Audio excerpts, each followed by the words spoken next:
Selamat pagi saudara-saudari semua. Dimanapun kalian berada, selamat pagi. Hari ini kita sampai di kitab Ayub pasal yang keempat. Kalau membaca tidak memahami, tidak bermasalah, sebab semuanya ini sangat membengkok. Dan juga yang membengkok ini kalau harus diluruskan kembali, harus menggunakan usaha dan tenaga. Kalau kita bersama melihat PowerPoint, kita akan lebih memahami kitab Ayub pasal keempat yang disampaikan oleh Pastor Hokit. Nama Yakub kita renungkan kembali, nama yang ada hubungannya. Tetapi kita melihat pembicaraan Ayub dengan sahabat-sahabatnya, sepertinya Allah tidak ada hubungan dengan Allah.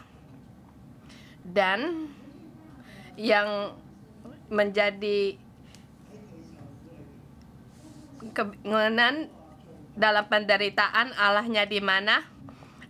Bapa Surgawi yang menciptakan dia, yang mengasihi kita dalam penderitaannya, di mana dia? Dan kitab nama Ayub ada beberapa penjelasan. Terlebih dahulu yang ada yaitu Bapakku di mana? Dan di internet saya mencari data dan juga artinya berbeda-beda. Dan Ayub ada yang diartikan kesabaran karena dia penderitaannya begitu banyak, dengan pengalamannya untuk menjelaskan makna dari namanya. Dia orang yang sabar, dia orang yang tabah. Dan juga ada penjelasan lain, dia orang yang juga tertindas, dia orang yang ditindas. Tetapi saya tidak mendapatkan data yang lebih banyak. Dasarnya di mana?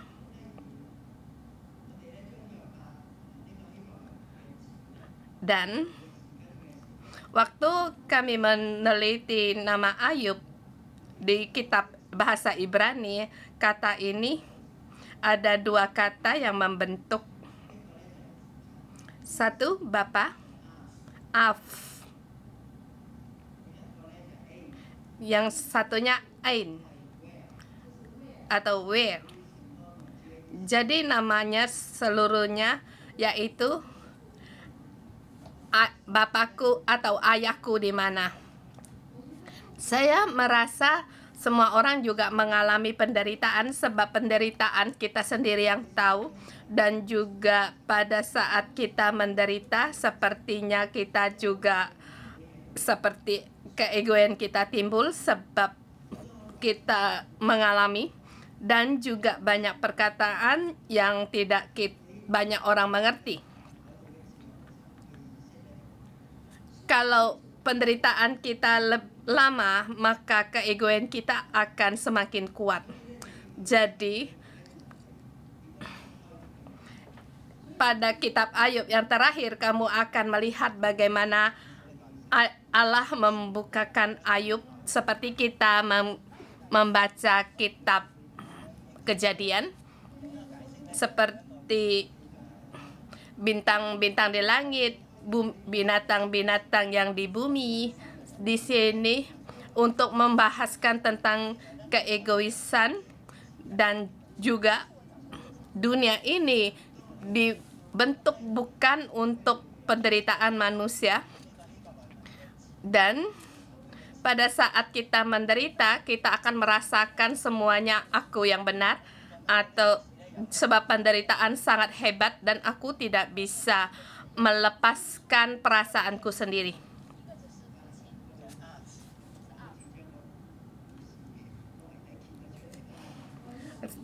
Daya membuka dalam yang akhir dari kitab.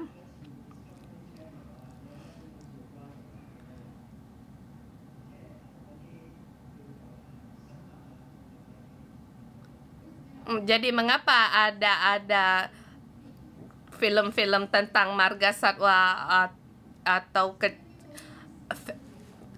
film yang kenyataan bumi ini berputar? Kita juga kata di sini nama Ayub adalah nama yang ada hubungan.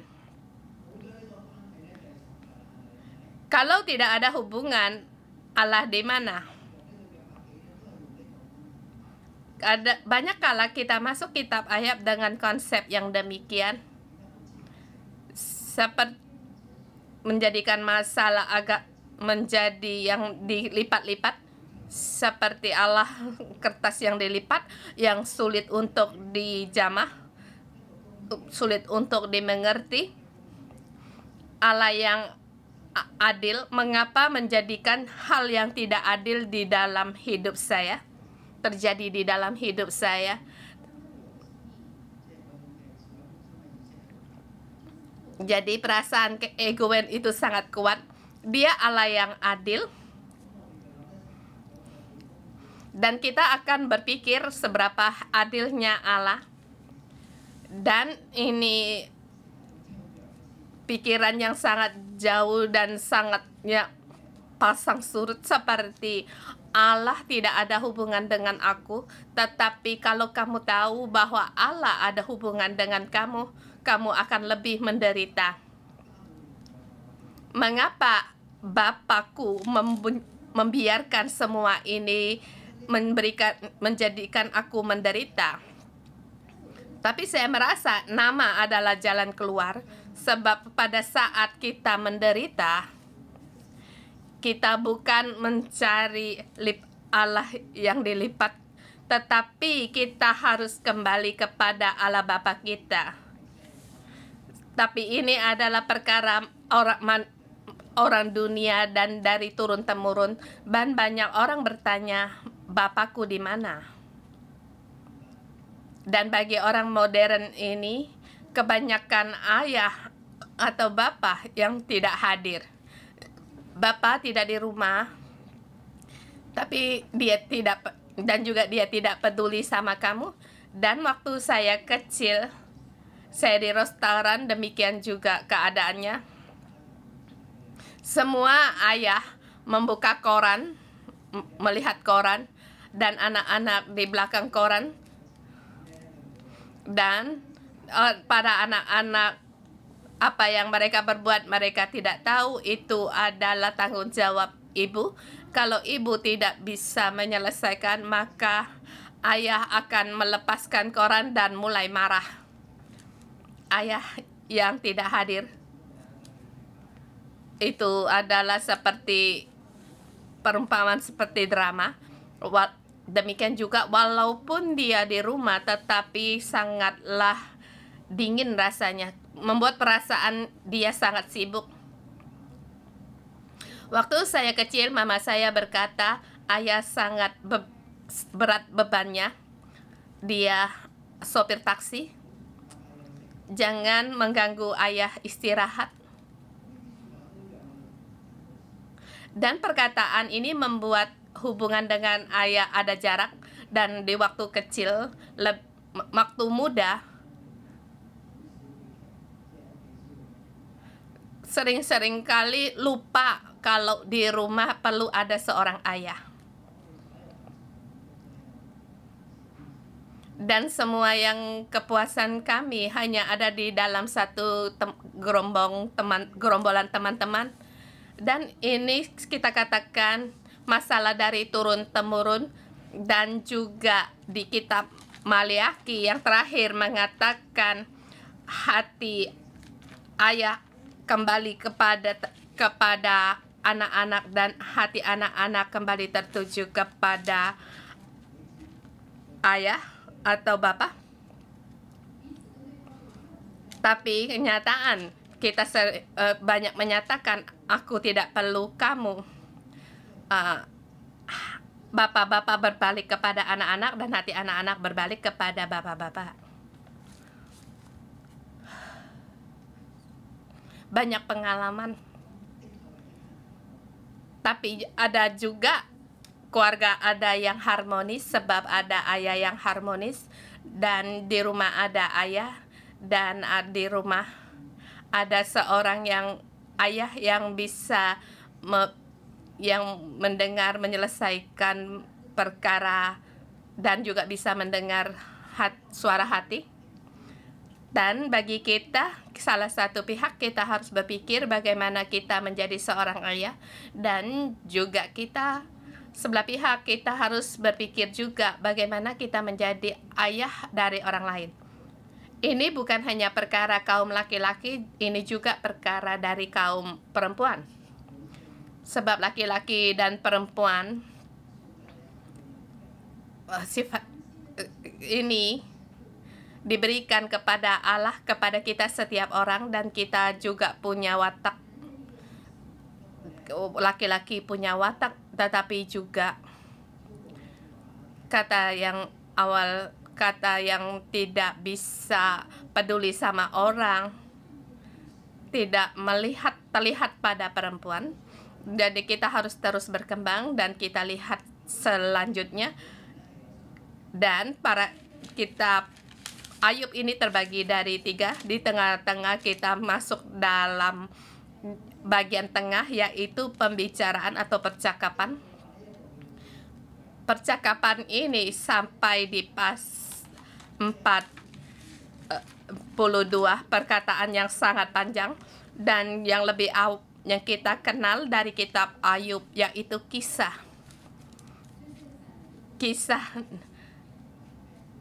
dari yang mengatakan apa yang terjadi di surga, penderitaan yang terjadi pada Ayub, dan ketiga sahabat Ayub datang, mereka membuka 3 pertemuan percakapan, dan akhir dari kisah ini kembali kepada tanya jawab. Dan Allah melihat semuanya, dan percakapan sahabat-sahabat Ayub Allah pun mendengar. Allah melihat, dan kita kalau dalam penderitaan kita seringkali kita merasa Allah tidak hadir. Sesungguhnya Dia ada di situ, dan apa yang menjadi percakapan kita, bahkan suara hati kita, Dia pun tahu. Kita lihat di berikutnya. Ayub mempunyai 4 sahabat, tetapi sahabat keempat di ayat sampai ke 12 baru hadir. Di sini mereka bergiliran menemukan, hari ini adalah Elifaz, sampai di pasal ke-8 yang bernama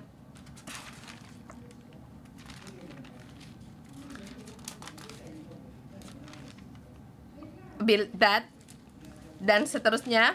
Mereka bergiliran menemukan tentang Ayub, dan terhadap perkataan sahabatnya Ayub menjawab, merespon. Elifaz Ayub menjawab, dan Bildad bercakap. Ayub menjawab dalam 2 pasal. Dan waktu Jofar berbicara, Ayub menjawab sampai 4 pasal. Jadi bukan singa yang mudah dibuli.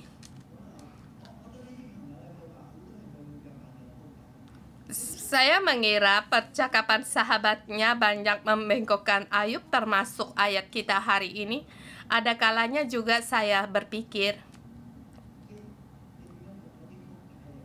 bagaimana kamu membaca kata-kata yang berkesan negatif atau yang membengkokkan? Bagaimana kamu bisa menerima kebenaran, dan bagaimana kita menerima dengan kebenaran Allah? Sebab apa yang dikatakan mereka itu sangat membengkok. Jadi kita harus meluruskan. Jadi beginilah saya mengira cara perorangan membaca kitab Ayub, tetapi perkataan mereka yang salah juga harus kita bicarakan. Saya seluruhnya menerima Elifaz, sebab dari posisi manusia, perkataannya juga itulah aku.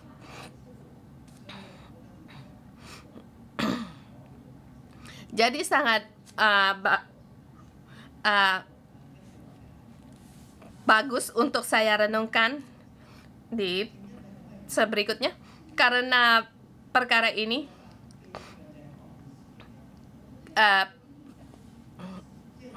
gambaran kita terhadap Ayub itu seperti kisah, seperti sandwich, dimulai dari kisah dan terakhir itu dari kisah, dan juga di tengah-tengah adalah pembicaraan atau percakapan.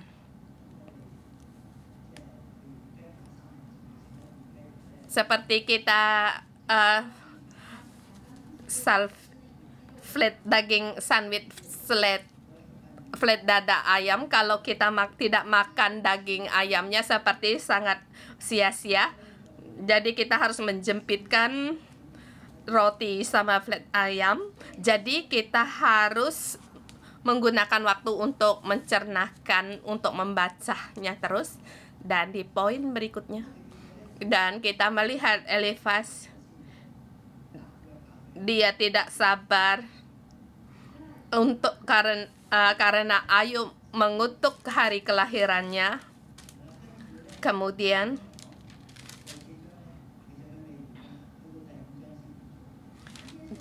pasal keempat ini belum selesai, sampai di pasal kelima baru selesai, dan kita melihat Ayub menjawab perkataan dari sahabatnya, dan jawabannya sangat bagus untuk kita renungkan dalam penderitaan, bagaimana melihat kehidupan atau hidup seseorang. Di ayat dengan tema, dengan perkataan untuk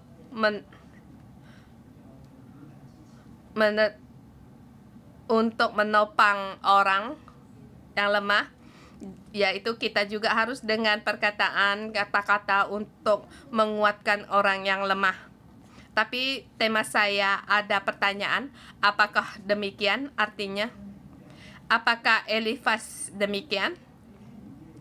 Setelah kamu mendengar pembicaraan Elifas, lebih baik menutup mulut.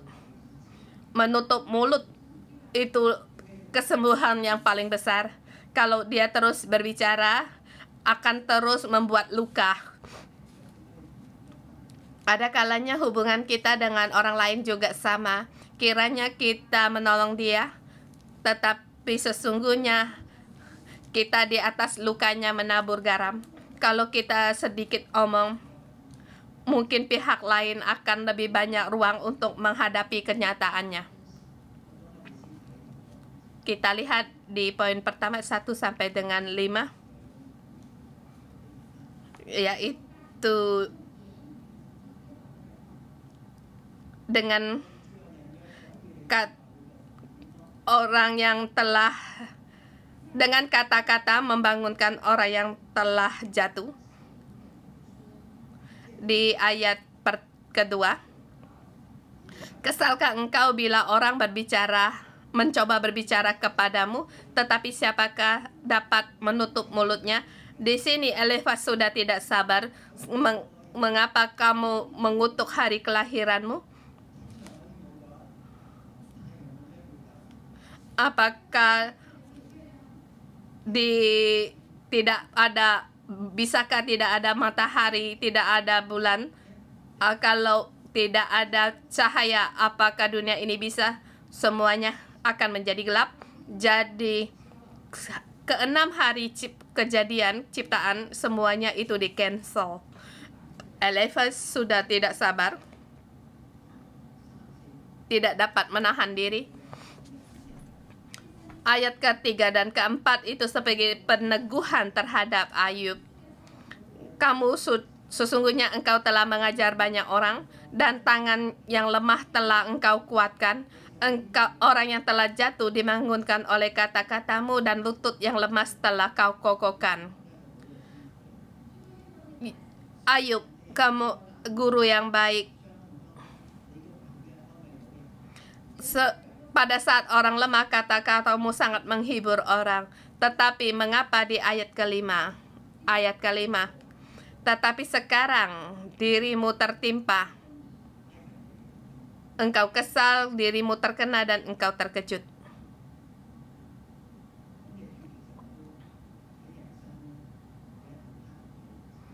Puji Tuhan, saya pun dalam hidup saya ada dalam kegelapan, hidup dalam jiwa yang gelap juga. Saat itu saya membaca kitab Ayub.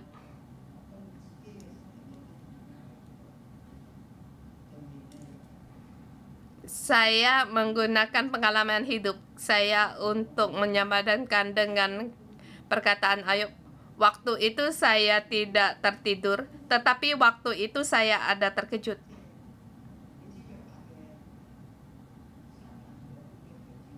Kamu tahu bahwa selain setan menyerang dia dan juga membangkitkan istrinya untuk menyerang dia, seperti melihat wajahnya sudah mengesalkan, lebih baik kamu mengutuk Tuhan kemudian mati. Ada orang yang berbicara demikian. Penderitaan Ayub yang terbesar bukan karena anak-anaknya mati semua, tetapi istrinya yang tidak mati. Melihat wajahmu, lebih baik kamu mati. Mengapa kamu harus tetap dalam kesalehanmu? Lebih baik kamu marah kepada Allah. Lebih baik mati lebih baik. Kalau saya tidak akan berbuat demikian. Saya tidak merasa saya ada marah pada Allah. Sebab kalau tanpa Allah apapun sudah tidak saya miliki. Saya sudah tidak memiliki keluarga. Istri saya yang dulu, istri saya dan putra saya ke Amerika. Dan putri saya menemani saya 2 tahun kemudian pergi ke Amerika. Dan dengan waktu panjang saya hidup sebatang kara. Tapi saya adalah profesor di universitas. Jadi saya harus merenungkan perkara saya, dan dalam kepercayaan saya ada jalan keluar. Tetapi sesungguhnya saya tidak menemukan jalan keluar hidup saya. Tetapi kata-kata saya masih bisa menolong para pelajar saya, tetapi apakah sungguh-sungguh bisa menolong mereka? Tetapi ada kalanya kata-kata saya lebih menyakitkan mereka.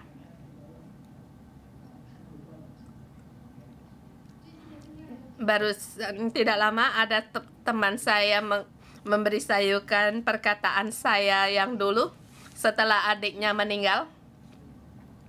Berapa hari kemudian berbicara kepada saya.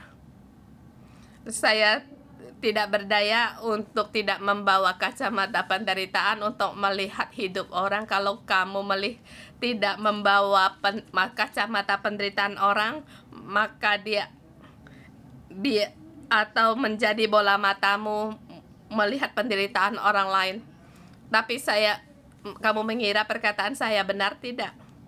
Sesungguhnya tanpa peri kemanusiaan, saya tidak dapat merasakan perasaannya. Dan ini yang dikatakan warna biru, warna hijau.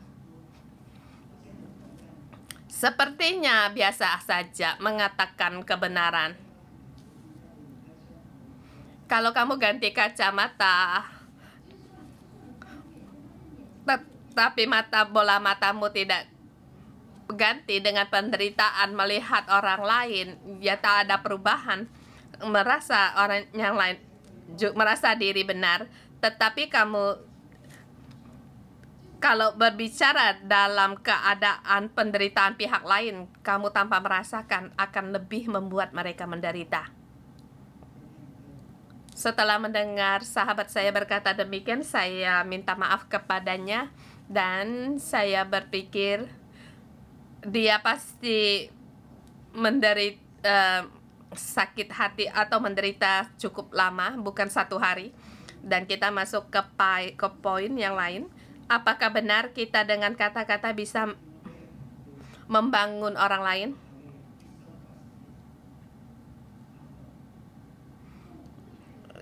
di sini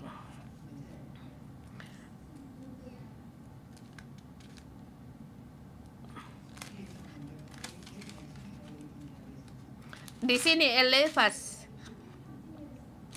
bertanya, bukankah kamu takut akan Tuhan yang menjadi sandaranmu dan kesalehanmu menjadi pengharapanmu? Kamu melakukan yang baik. Kalau kamu melakukan yang benar, kamu tidak akan terjadi demikian. Inilah makna dari ayat dari 6 ini. Sesungguhnya pasti ada yang kau perbuat salah. Ayat ke-7, dia berkata kepada Ayub, camkanlah. Siapa binasa dengan tidak bersalah, dan di manakah orang yang jujur dipunahkan? Tidak ada hal ini. Allah kita, dia sangat berhikmat, dia sangat benar, dan dia sangat kagum, dan dia tidak akan membuat orang menderita. Dan saya bertanya kepada saudara semua, Allah apakah bisa membuat orang saleh menderita? Atau kita berpikir apakah kita punya konsep imbal balik? Orang baik akan yang menabur kejahatan akan menabur kejahatan, yang baik menabur kebaikan. Sesungguhnya waktu belum tiba, dan di masyarakat hidup manusia dengan kebenaran itu menjadikan kepuasan. Menjadi orang baik akan mendapat balasan yang baik. Tetapi dia membuat begitu banyak kejahatan, pasti akan menuai kejahatan. Apakah kamu hidup demikian, akan merenungkan demikian? Kita semua akan demikian. Kalau tidak, maka masyarakat akan semuanya hancur. Mengapa ada keadilan? Kalau tidak, orang jahat akan menjadi berkuasa. Kalau tidak ada balasan, kalau pada saat kita berpikir demikian, kita akan menyampingkan Allah, mengecilkan Allah. Tapi dalam menghadapi masalah, kita tidak melihat hal yang jauh. Seperti kata Tina, ada waktu yang panjang, cuma waktunya belum tiba. Waktu saatnya tiba pasti akan menghadapkan pembalasan, tapi belum tentu demikian. Selalu pihak kita perlu konsep yang demikian, tetapi konsep ini kita pun harus terbuka.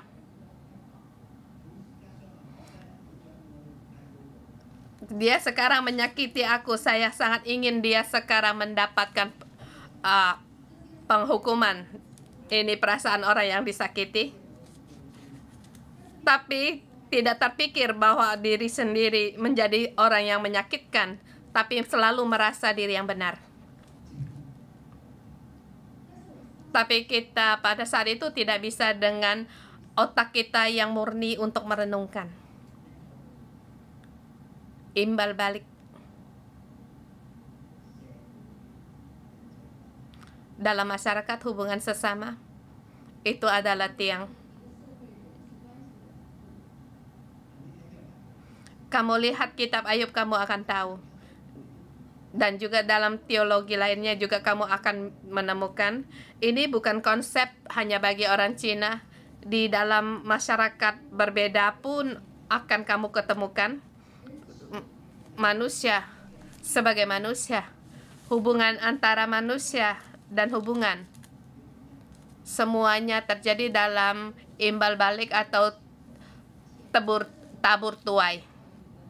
Dalam konsep balasan hukuman, kalau kamu tidak baik terhadap saya, maka kamu pun akan menghadapi yang tidak baik. Kamu berbuat jahat kepada saya, kamu pun akan menemukan yang jahat.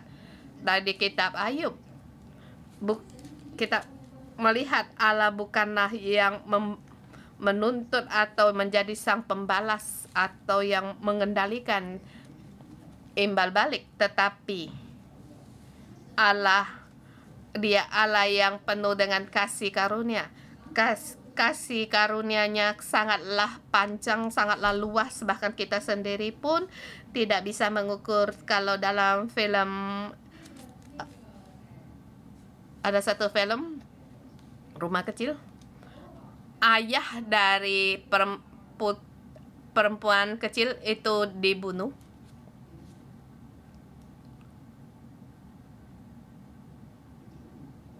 Dia mencari keadilan. Dia di dalam rumah itu bertemu dengan Allah Trinitas ini dan menyelesaikan perkaranya. Kalau kamu melihat film itu tidak mengerti, memahami, kamu melihat kitab Ayub, kamu akan lebih mengerti.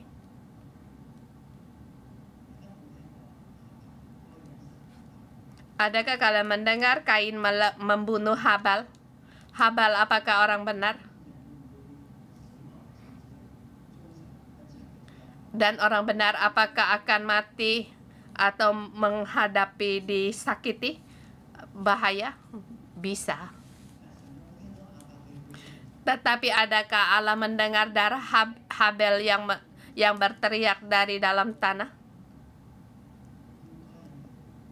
Adakah Allah menuntut Kain untuk bertanggung jawab?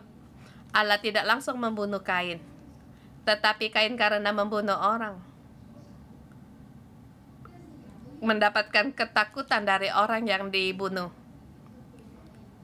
Ada ketakutan, takut dibunuh oleh orang lain. Dan Allah memberi tanda pada Kain di kepalanya. Ini sesungguhnya itu tanda kasih karunia atau anugerah pelindungan. Itulah anugerah. Kamu dan aku pun di bawah pelindungan Kain ini, dan Allah melindungi kita. Bukan karena Ia tidak adil, tetapi Allah menghargai hidup. Dan Allah penuh dengan belas kasih. Kita setiap orang mempunyai tanda belas karunia ini. Jadi kita tidak perlu takut menghadapi bahaya atau perkara yang terjadi pada kita.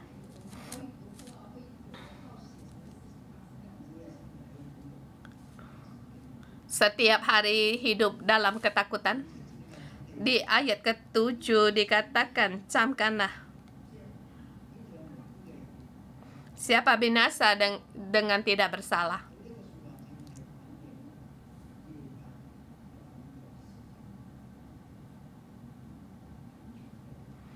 Perkataan ini merespon percakapan Elifas yang tidak seluruhnya mengerti perkara yang terjadi. Secara singkat dikatakan,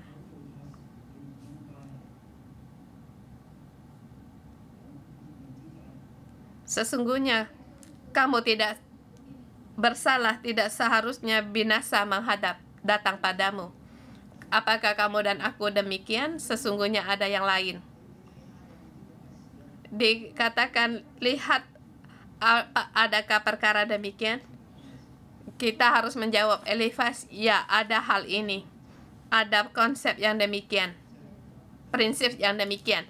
Tetapi kamu tidak berpegang pada yang mati. Dan juga Allah tidak membiarkan prinsip ini. Allah melebihi, mengatasi semua imbal balik kita. Cahaya tukar tuai tabur kita, tetapi Allah penuh panjang sabar terhadap manusia, penuh dengan kasih setia. Di ayat ke-8, yang telah kulihat bahwa orang yang membajak kejahatan dan menabur kesusahan, ia menuaikannya juga. Kamu terus membajak, kamu terus menabur, dan apa yang kamu tuai?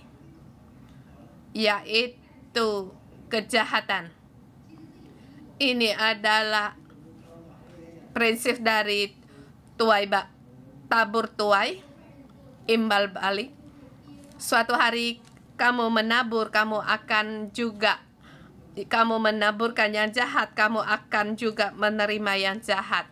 Tetapi kamu jangan terus mati-matian berpegang pada prinsip ini, sebab ada yang lain. Jadi penjahat waktu disalib berkata kepada Yesus pada saat, ingatlah aku akan hari ini, karena dia seumur hidupnya menabur kejahatan. Tetapi sampai akhirnya dia bersama dengan Yesus di Taman Firdaus.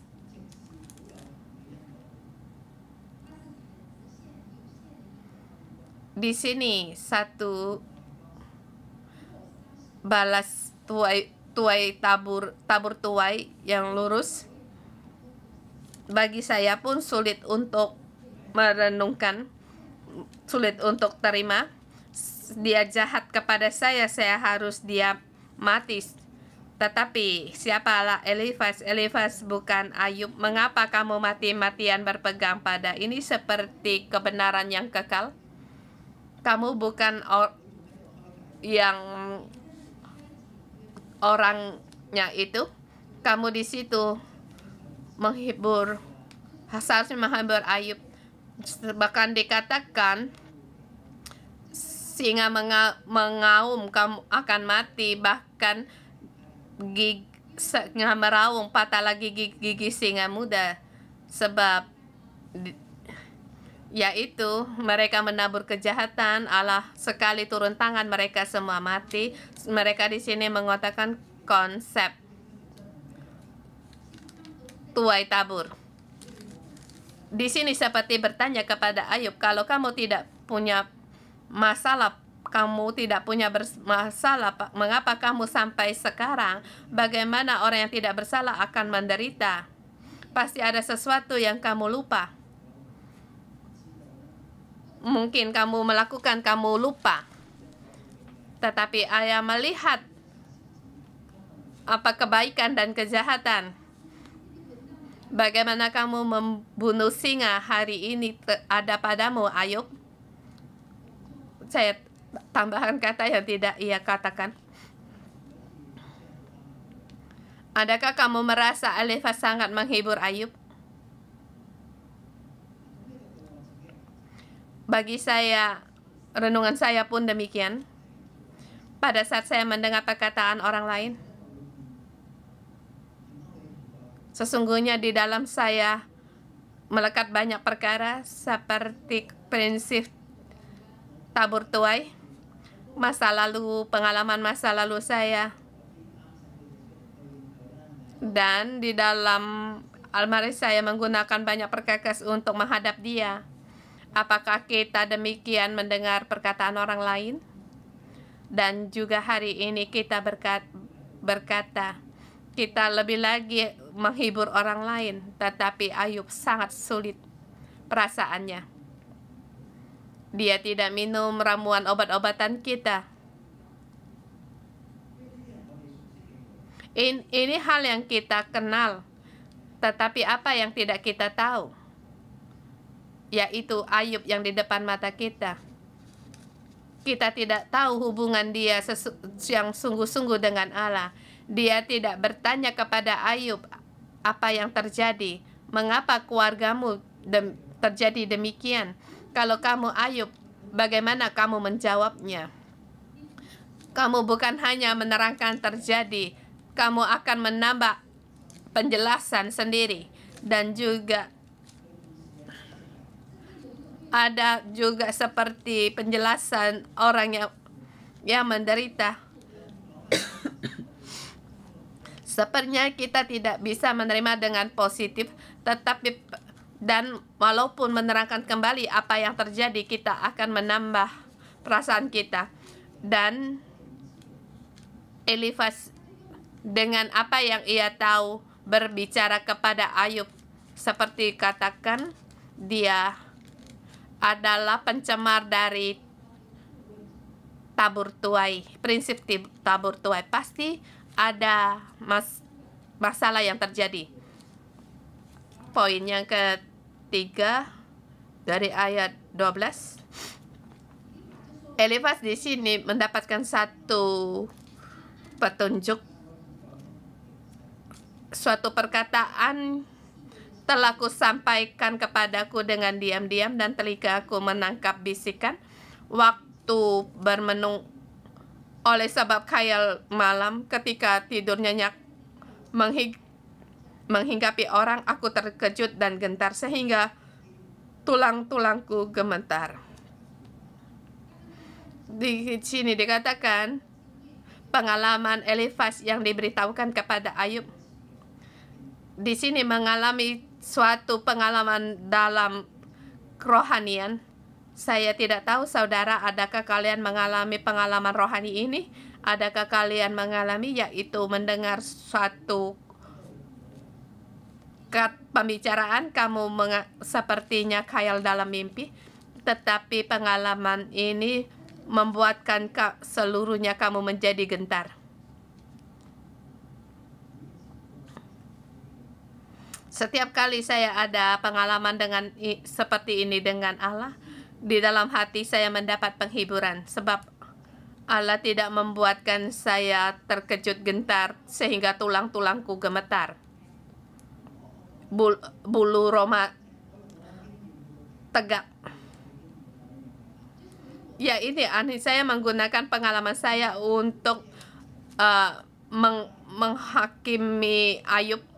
Kalau pengalaman saya, kalau tidak karena dari bermasalah dengan Allah, tidak akan ada hal yang demikian, dan semua pengalaman ini datang dari Allah. Bukan karena Elifas mendapatkan petunjuk atau penglihatan, kita harus masuk dalam penglihatan rohaninya, kita harus masuk di situ. Bukan demikian. Pernahkah kamu bertanya kepada seorang peramal pada saat dia roh jahat masuk, ada satu roh masuk di dalamnya, dia akan gemetar dan nada suaranya dan juga berubah? Apakah kamu harus dengar? Karena dia ada pengalaman rohani, jadi kamu spiritual, kamu harus mendengar.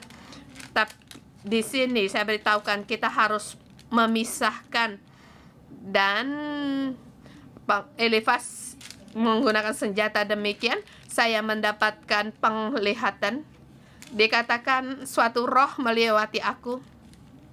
Kalau kita secara dengan simpel membaca, seperti berkata ada Roh Kudus melewati dia, ini ada kemungkinan itu adalah roh jahat, dan ini bukan menandakan kalau ada roh yang melewati dia berbicara kepada kita itu adalah roh yang benar. Kalau kita membaca Alkitab dengan simpel, dengan meresapi dan percaya untuk membaca, maaf, kamu tidak akan mengerti apa yang dikatakan oleh Elifas. Dan setelah kamu mendengar perkataan, kamu harus merenungkan. Dan setiap perkataannya bukan melambangkan bahwa itu kebenaran. Ada kalanya juga merasa sulit dalam Alkitab. Banyak juga kata-kata yang tidak sesuai dengan kebenaran, yang tidak benar.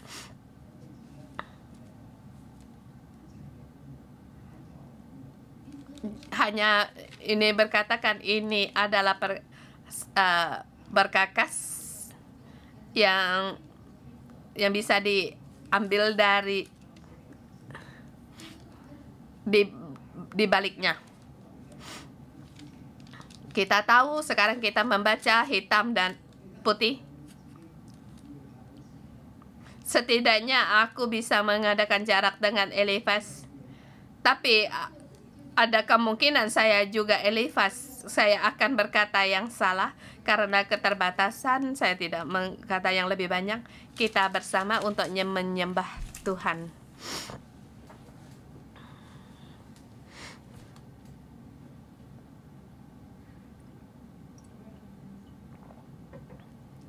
Haleluya.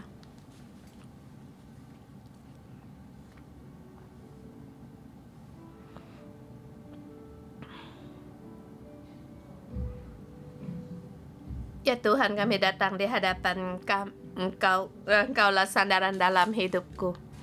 Engkaulah Tuhan yang kami percaya di dalam hidupku. Tuhan, setiap hari melihat lembah tinggi atau dalam lembah kegelapan, Engkau memberikan kami agar tahu seluruhnya untuk percaya kepada Engkau, seluruh berpegang kepada Engkau. Tuhan, terima kasih.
Allah Bapa, kami memandang Engkau, kami perlu akan Engkau. Engkaulah sandaran dalam hidup kami. Pada saat kami percaya mengenal Engkau, kami hanya percaya kepada Engkau. Engkau menolong kami setiap orang, agar kami setiap orang pada saat membaca kitab Ayub, demikian juga kami merenungkan kehidupan kami dalam menghadapi kesusahan, penderitaan di dalam hati, selalu bertanya satu perkara. Ya Tuhan, Engkau di mana? Ya Allahku, Engkau di mana? Bersamaan waktu kami juga bertanya dalam Allah Bapakku, Engkau di mana? Ya Pemimpinku, Engkau di mana? Pemimpin, mengapa kamu tidak datang menolong aku? Saudara semua, kita pejamkan mata. Kiranya kita seorang pejamkan mata. Kita merenungkan hidup kita pada saat kita menghadapi penderitaan di dalam hati kita. Apakah akan selalu bertanya, ya Bapakku, kamu di mana? Ya Ayahku, kamu di mana? Pemimpinku, di mana? Mengapa kamu tidak keluar untuk menolongku dan melindungi aku?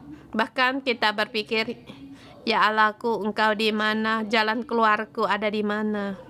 Aku terkepung di sini, aku perlu akan Engkau. Kita memeriksa dalam hidup kita, di dalam setiap kesusahan kita, di dalam kesulitan kita. Kita pun ada keadaan yang demikian.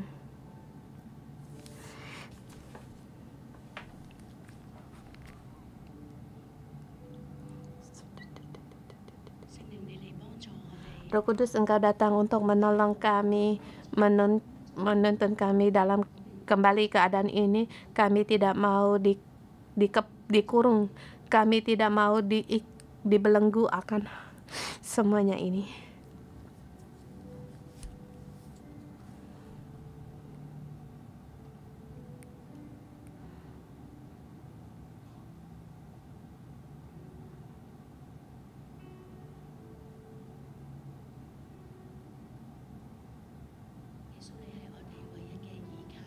Yesus, Engkaulah satu-satunya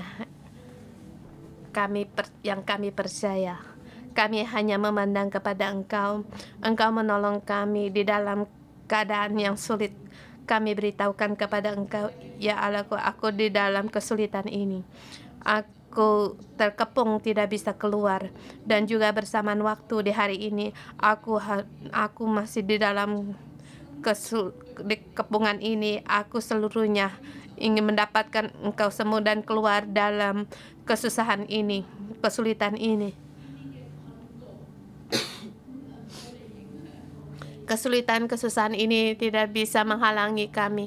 Tuhan, Engkau menyembuhkan kami dan menolong kami.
Saudara semua, di dalam ya Tuhan, di dalam Engkau kami ada jalan keluar dan ada pengharapan.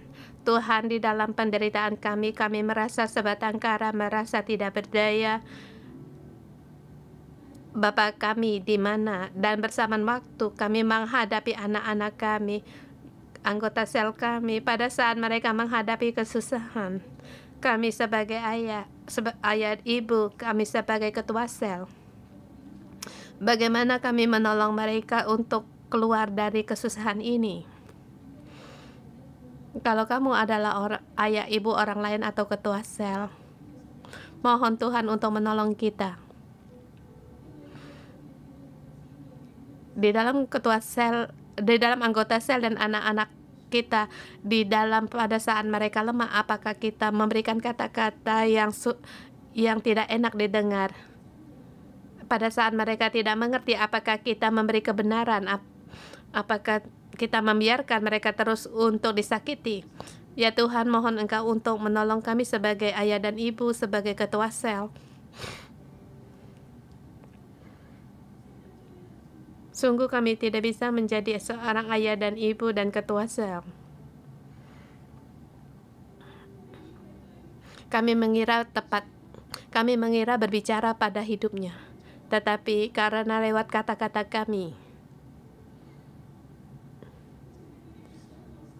seperti menaburkan garam di atas lukanya. Tuhan, mohon Engkau mengampuni kami.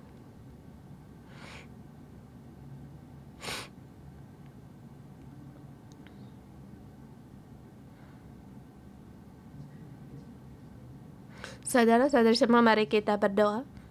Tuhan Yesus yang terkasih, mari ikut berdoa. Tuhan Yesus yang terkasih, mohon Engkau menolong kami. Kami sebagai ayah dan ibu, sebagai pemimpin, sebagai atasan, atau sebagai penua dalam rumah, dalam keluarga. Sering-sering kami melihat kesusahan orang lain menghadapi masalah. Kami hanya menunjukkan ketidakbenaran mereka, tetapi kami tidak sungguh-sungguh menyertai mereka. Kami tidak mengerti di pihak akan kepahitan yang mereka hadapi, bahkan kesusahan yang mereka hadapi.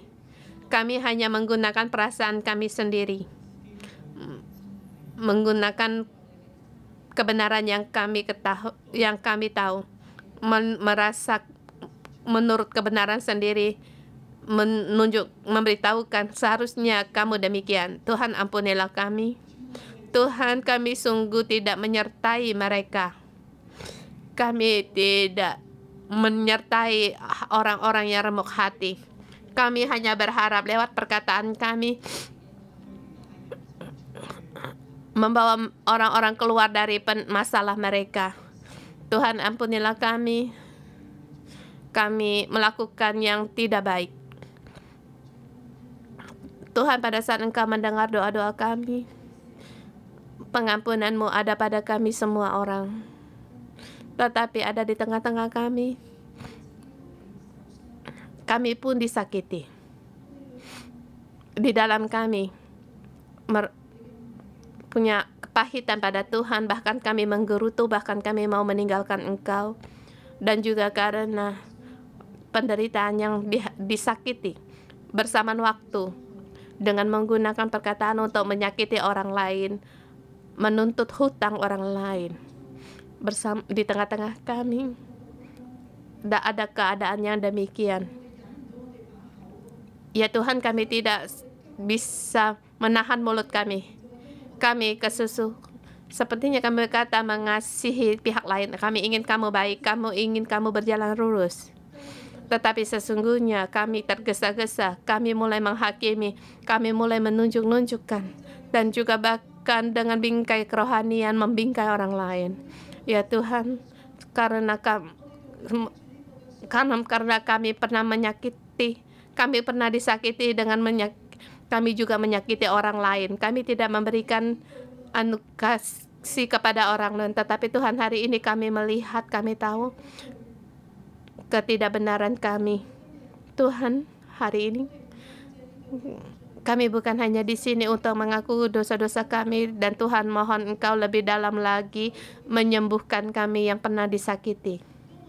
Pada saat kami dalam kesusahan, dalam penderitaan, dalam kesengsaraan, kami tidak berdaya untuk percaya kepada Engkau dan percaya kepada pemimpin kami. Kami tidak bisa berdaya untuk dalam kasih dan percaya. Tetapi Tuhan hari ini mohon Engkau sendiri yang menyembuhkan kami setiap orang, menyembuhkan kami seluruhnya, menyembuhkan hati kami, bahkan menyembuhkan mulut kami. Kami sering mendengar yang harus kami katakan kata-kata yang menghibur, membentuk, membangun orang lain. Tetapi pada saat kami tergesa-gesa, pada saat kami melihat ketidakberesan, maka kami mulai dengan memerangi dengan mulut-mulut kami. Tuhan mohon Engkau sembuhkan kami, mohon Engkau menolong mulut kami agar bisa berkata-kata yang berkenan bagimu, kata-kata yang menghibur, agar kami bisa menyertai. Tuhan kami mohon kepada Engkau, Tuhan kami mohon kepada Engkau untuk menolong kami, bukan hanya di dalam penderitaan kami pernah disakiti dengan kata-kata, dan ditambah dengan beban kami sangat tertekan, dan bersamaan juga kami juga telah dengan tergesa-gesa menyerang orang lain, dan juga pada waktu yang tidak tepat berkata-kata yang tidak tepat, sehingga hubungan sampai sekarang belum bisa dipulihkan. Saudara semua, baik kamu pernah disakiti oleh kata-kata atau kamu berkata-kata yang membuat kamu kehilangan, yang menyakitkan saudaramu, orang tuamu, atau kerabatmu, atau anak-anakmu, saya mengundang kalian untuk meletakkan tangan di hati. Kalau kita bersama berdoa, kalau kamu disakiti, kita melepaskan pengampunan. Kalau kita tidak bisa, karena kata-kata tidak bisa memulihkan hubungan kita mohon Tuhan untuk mengampuni kita. Kita bersama di sini mengaku akan kesalahan kita.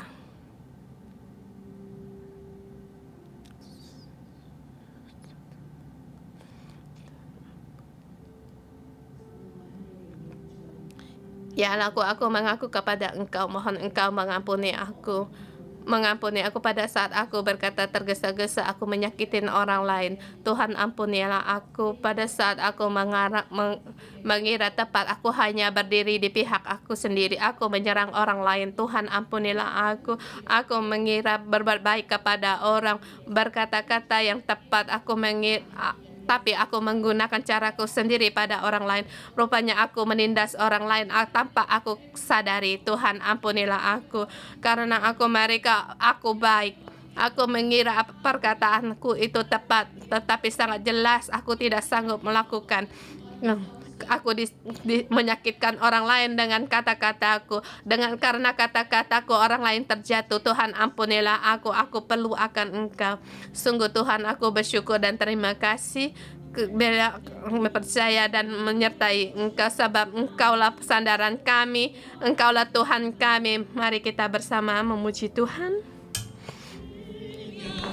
有你在我所有，我必不惧怕。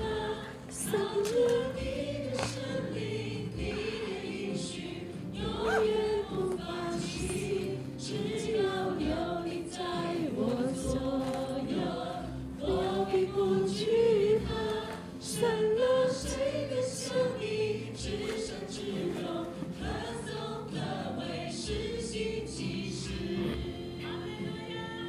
哈利路亚，有你在我左右，我必不惧怕。sans了你的生命，你的应许，永远不放弃。只要有你在我左右，我必不惧 Karena ada Engkau di sebelah kanan, sebelah kiriku, aku tidak perlu takut. Tiada orang yang seperti Engkau.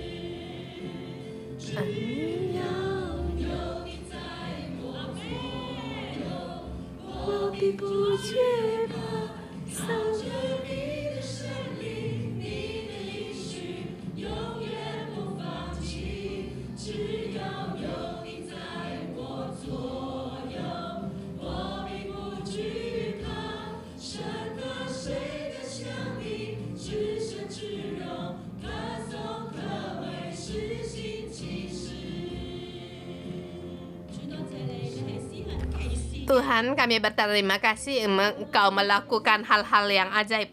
Walaupun kami menghadapi penderitaan, tetapi Engkau tetap menyertai kami. Tuhan, kami deklarasikan kami mau mengampuni. Kami mau mengampuni. Walaupun orang lain dalam penderitaan kami mengatakan kata-kata yang merusak, tetapi kami tahu sebenarnya makna mereka ingin menolong kami. Tuhan, kami di sini deklarasi kami melepaskan pengampunan. Kami tidak lagi menghitung-hitung pada saat ketidaktahuan mereka. Setiap pengajar sepertinya seperti pisau yang menusuk dada kami. Tetapi Tuhan, Engkau ada di sebelah kanan kiri kami. Kami tidak perlu takut. Kami mau mencabut pisau ini. Kami tidak mau melihat perkataan, tetapi kami melihat hatinya baik untuk kami. Tuhan, Engkau sungguh panjang sabar kasih sayang.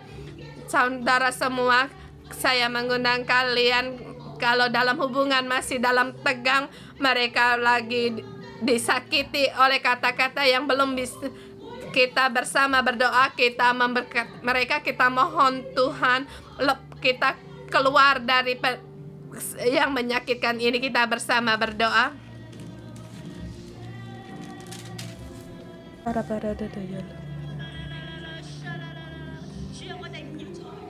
Tuhan, kami tidak mau lagi mengejar hutang orang, sebab kami masih banyak melakukan yang tidak baik. Tapi Tuhan, tolong juga kami untuk merendahkan diri, dan juga agar kami bisa menghibur orang lain pada saat mereka disakiti dan mereka dalam kelemahan. Kami bisa membangun untuk menjaga mereka, bukan menyakiti mereka. Tuhan, kami tidak mau menjadi hakim atas orang lain. Kami tidak mau berkata, kami tidak mau karena melihat penglihatan untuk membongkar perkara-perkara orang. Tuhan, ini bukan perkara dari penglihatan dari Engkau. Kita bersama berdoa, kita katakan semua petunjuk yang diberikan kepada kita, yang kita terima itu adalah pohon kehidupan. Dan juga kita petunjuk yang kita keluarkan untuk membawa peneguhan, penghiburan, dan membangun kehidupan orang lain, bukan membawa penghakiman terhadap orang lain. Bapa surgawi, mohon Engkau menolong kami setiap orang agar kami menjadikan orang yang menghibur, membangun, membentuk orang lain. Mohon dengan belas kasihan-Mu juga Engkau berikan kepada kami setiap orang, agar yang kami lihat bukan penderitaan, bukan kesusahan, tetapi yang kami lihat yaitu Allah adalah kasih karunia-Mu, anugerah-Mu, tangan-Mu yang menopang kami setiap orang. Walaupun dalam kesusahan, dalam penderitaan, kami tahu kami tidak sebatang kara, sebab ada Tuhan yang menyertai kami, dan juga kami ada orang-orang kudus-Mu yang menyertai kami. Kita terima berkat. Aku dalam nama Tuhan Yesus Kristus memberkati saudara-saudari semua. Kalau saat ini kamu menghadapi penderitaan, kasih karunia Allah cukup untukmu. Kamu pasti ada jalan keluar. Tuhan memberi harapan, iman, sukacita ada padamu. Walau dalam kata-kata yang terjatuh atau berkata-kata yang tidak tepat pada waktunya sehingga pecah hubungan, kamu sangat menyesal dan bersusah hati, dalam nama Tuhan Yesus aku deklarasikan di dalam Tuhan. Tuhan menghapuskan semua kesalahanmu, Tuhan mengerti akan kesusuanmu, dan juga hari ini Tuhan mau melepaskanmu. Pada saat kamu berdoa untuk hubungan ini, dalam nama Tuhan Yesus deklarasikan ada jalan keluar. Ada jalan keluar, ada ada jalan keluar dan pemulihan. Pada saat kamu dan juga karena disakiti yang sulit kamu terima, atau kata-kata yang tidak kamu mengerti, dan kata-kata ini masih melekat padamu, dalam nama Tuhan Yesus aku memberkati kamu mempunyai hati yang lapang dada, sebab Tuhan menyertaimu, dan juga dalam nama Tuhan Yesus memberkatimu. Semua yang kamu terima adalah dari Tuhan. Suara setan. Kamu bisa membedakan sebab apa yang kamu terima, yang kamu katakan, yang kamu beritahukan, dan kelakuan yang kamu lakukan adalah nafas kehidupan. Tuhan menyertaimu, dan juga dalam nama Tuhan deklarasikan segala penghakiman, kata-kata yang mengatakan hukum semuanya pergi darimu, pengetahuan tentang jahat dan baik sepertinya membawa dan Tuhan yang merusak ini. Dalam nama Tuhan Yesus kamu harus sadar dan juga kembali kepada Tuhan. Dalam nama Tuhan Yesus memberkatimu. Amin. Puji Tuhan, kita hari ini sampai di sini. Tuhan Yesus memberkati.